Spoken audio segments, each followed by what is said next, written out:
Mr. Prime Minister, Your Excellencies, distinguished guests, ladies and gentlemen, I'm delighted to add my welcome to you to the Commonwealth Business Forum. I think we can genuinely say, welcome aboard. We are most grateful to our hosts, the Government of Trinidad and Tobago, and Prime Minister Manning in particular, for the hospitality and partnership in preparing this event, as well as to our private sector partners and sponsors.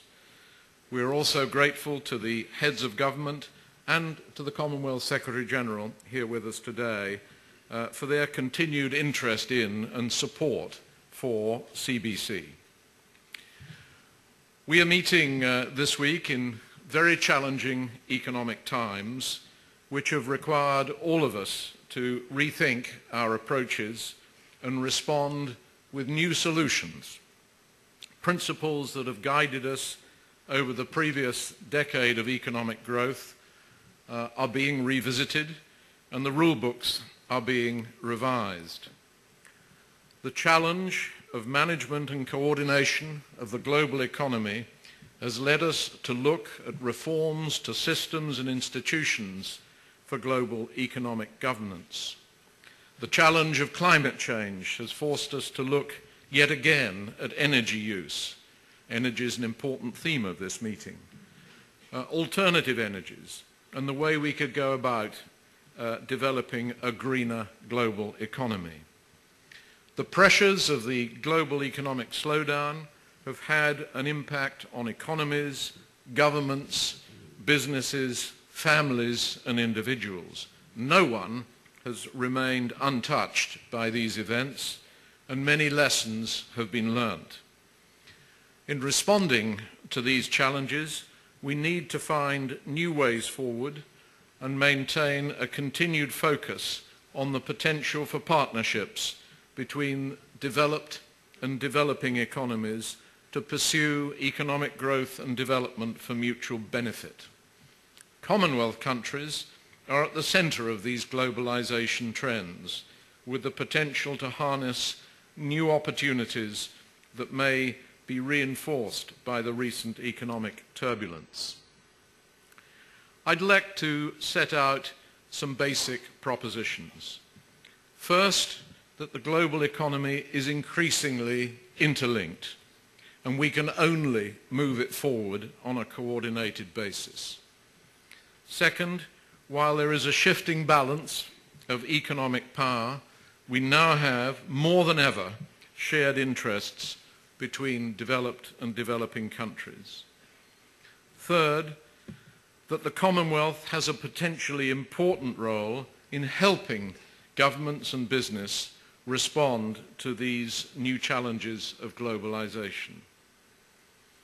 I think we're all by now quite familiar with the set of issues that are dominating the global agenda.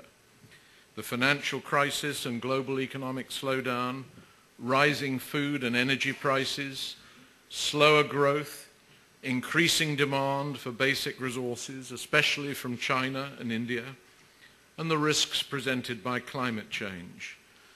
I think we have relearnt that our national frameworks, policies and responses are inadequate to deal with these global issues.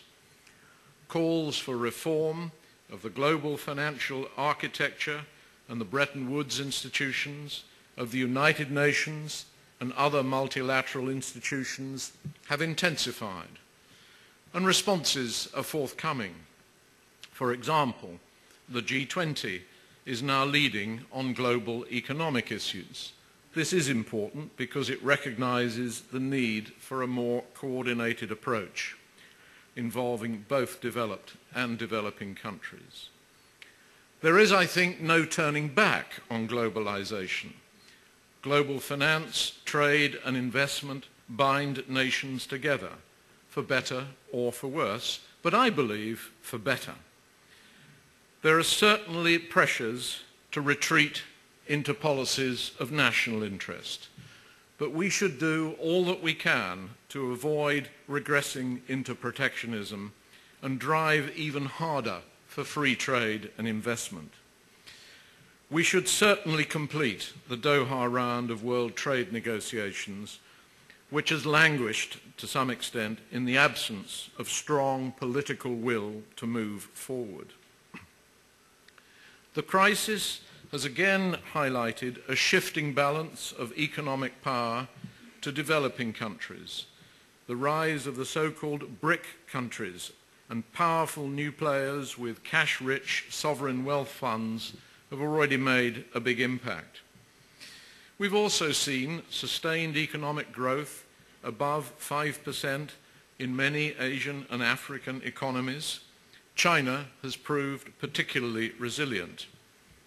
Those rates may have slowed somewhat in the near term, but the pace of growth will still outpace the levels that are likely to be achieved in the developed economies. The potential of emerging markets and developing countries is considerable.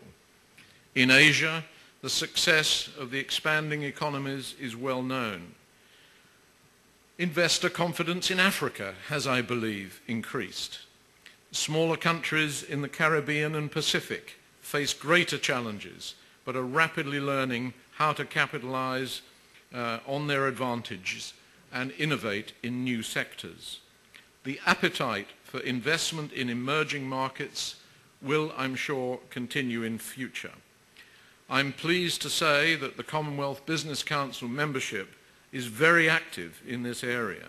Many global companies are reshaping their geographic portfolios in recognition of this opportunity.